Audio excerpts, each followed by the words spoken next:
একদিন হযরত ওমর রাদিয়াল্লাহু তাআলা আনহু বিশ্বনবী সাল্লাল্লাহু আলাইহি ওয়াসাল্লামকে হত্যা করার উদ্দেশ্যে তলোয়ার হাতে নিয়ে ছুটে চললেন। কিছুক্ষণ যাওয়ার পরে পথের মধ্যে ওমরের এক ঘনিষ্ঠ বন্ধু নাঈম বিন আব্দুল্লাহকে দেখতে পেলেন। তখন নাঈম বিন আব্দুল্লাহ ওমরকে জিজ্ঞেস করলেন, হে ভাই ওমর, তুমি তলোয়ার হাতে নিয়ে কোথায় যাচ্ছ? তখন ওমর বললেন, আমি ইসলামের নবী হযরত মুহাম্মদ সাল্লাল্লাহু আলাইহি ওয়াসাল্লামকে আজকেও হত্যা করার জন্য তলোয়ার হাতে নিয়ে বের হয়েছি। ওমর রাদিয়াল্লাহু তাআলা আনহুর এই কথা শুনে তখন ওমরের বন্ধু নাঈম বিন আব্দুল্লাহ বললেন, ওমর, তুমি ইসলামের নবী মুহাম্মদকে হত্যা করতে যাচ্ছ, আর এদিকে তোমার ঘরের খবর জানো কি? তখন ওমর বললেন, কেন, কি হয়েছে? তখন আব্দুল্লাহ বললেন, তোমার বোন এবং ভগ্নপতি মুসলমান হয়ে গিয়েছে। এই কথা শুনে ওমরের মাথায় রক্ত উঠে গেল। ওমর তার বন্ধু আব্দুল্লাহকে বলল, তোমার কথা যদি মিথ্যা হয়ে থাকে তাহলে আমার হাত থেকে তুমি রক্ষা পাবে না। এই কথা শুনে ওমরের বন্ধু আব্দুল্লাহ বলল, ওমর, আমি একটুও মিথ্যা বলিনি। তুমি বাড়ি যাও, তারপরে খোঁজ খবর নিয়ে দেখো, ভালো করে জেনে নিও কিন্তু। এই কথা শুনে ওমর রাদিয়াল্লাহু তাআলা আনহু আর বিশ্বনবীকে হত্যার উদ্দেশ্যে না গিয়ে বোন এবং ভগ্নিপতির বাড়ির দিকে রওনা করলেন। এখানে বলা বাহুল্য, ওমরের বন্ধু নাঈম বিন আব্দুল্লাহ ইতিপূর্বে মুসলমান হয়ে গিয়েছে। ওমর যখন বোনের বাড়িতে প্রবেশ করলেন তখন তিনি ঘর থেকে কোরআনুল কারীমের শব্দ শুনতে পাচ্ছিলেন। কে যেন পড়ছিল কোরআনের সেই মধুর বাণী। তখন ওমর ঘরের বাইরে অল্প কিছুক্ষণ দাঁড়িয়ে থেকে কোরআনের সেই আয়াতগুলো কিছুটা শুনছিলেন। তারপরে ওমর ঘরের ভিতরে প্রবেশ করেন। ওমরকে দেখে ওমরের বোন এবং ভগ্নিপতি কোরআনের আয়াতের পাটলিপিটি লুকিয়ে ফেললেন। তারপর ওমর তাদের উদ্দেশ্যে বললেন, শুনেছি তোমরা নাকি মুসলমান হয়ে গিয়েছ। তখন তারা জবাবে কোনো কথাই বলল না। ওমর আবার জিজ্ঞাসা করলেন, তোমরা মুসলমান হয়ে গিয়েছ, এই কথা সত্য নাকি মিথ্যা? আমাকে বলো। তখন তার বোন ওমরকে জবাব দিলেন, হ্যাঁ, আমরা মুসলমান হয়েছি, এটা সত্যি কথা। তখন ওমর তাদেরকে বললেন, তোমরা ঘরের মধ্যে এতক্ষণ কি পড়তেছিলা?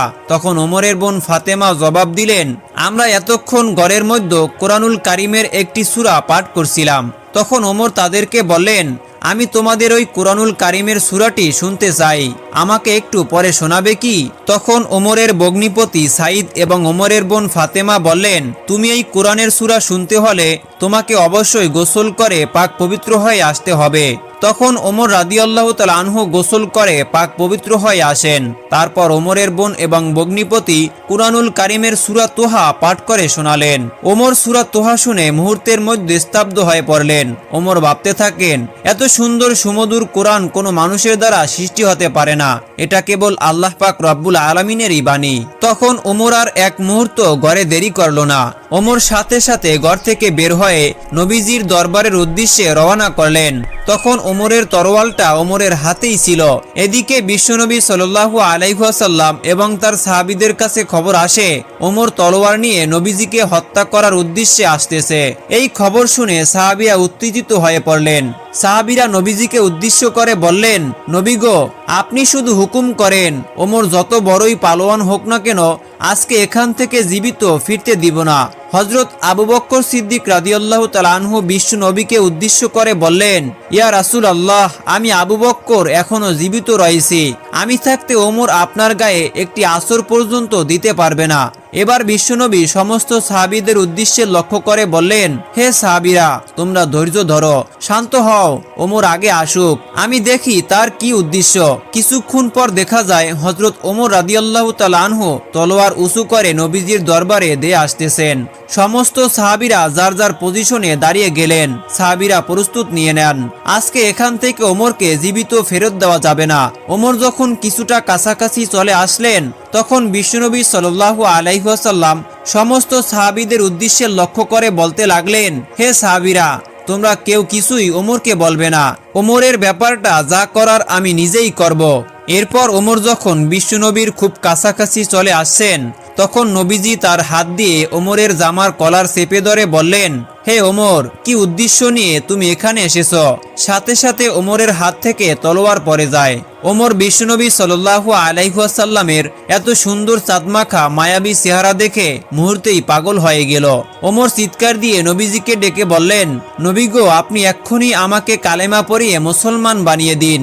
ওমরের মুখে এমন কথা শুনে সমস্ত সাহাবীরা সাথে সাথে নারায়ে তাকবীর দিয়ে উঠলেন। সাহাবীদের মধ্যে আনন্দের জোয়ার বয়ে গেল। সবাই আল্লাহু আকবার বলে তাদের তলোয়ারগুলো উঁচু করে দাঁড়িয়ে গেলেন।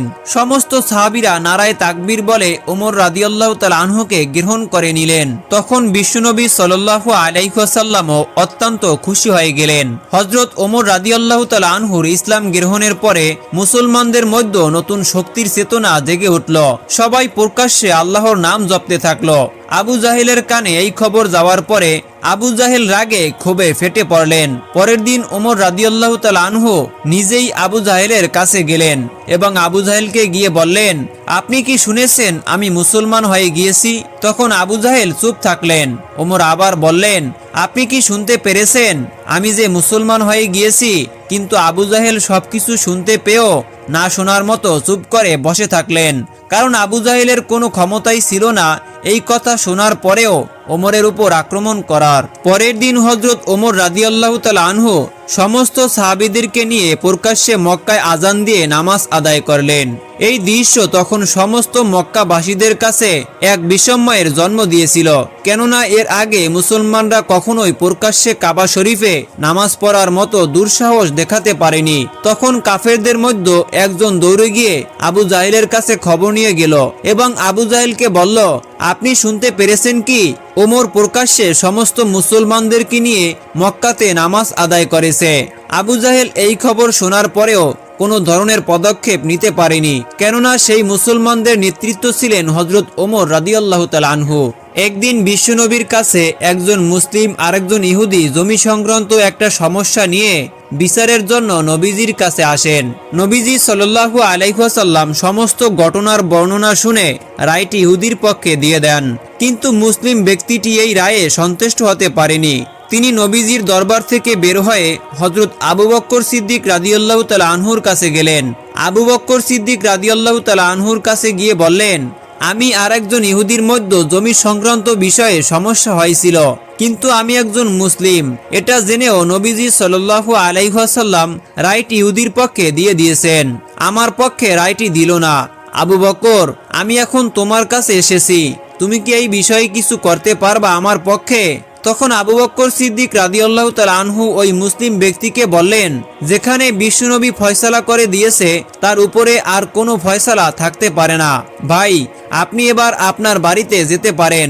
তখন মুসলিম ব্যক্তিটি এই কথা শুনে আবু বকরের বাড়ি থেকে বের হয়ে আসলেন, কিন্তু সে মনে মনে সন্তুষ্ট হতে পারল না। তাই সে চিন্তা করলেন